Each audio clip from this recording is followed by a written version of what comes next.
Hola, hoy estoy en un Tesla Model B. En este vídeo te mostraré cómo cambiar el sonido de la bocina. En primer lugar, vayamos a la pantalla de visualización y vayamos a la caja de juguetes. Vaya a Boombox,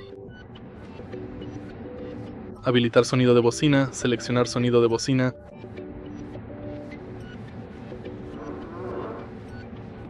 Y ahora simplemente presionemos Horn.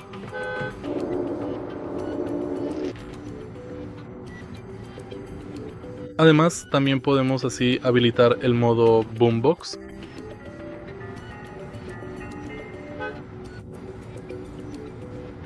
Y megáfono.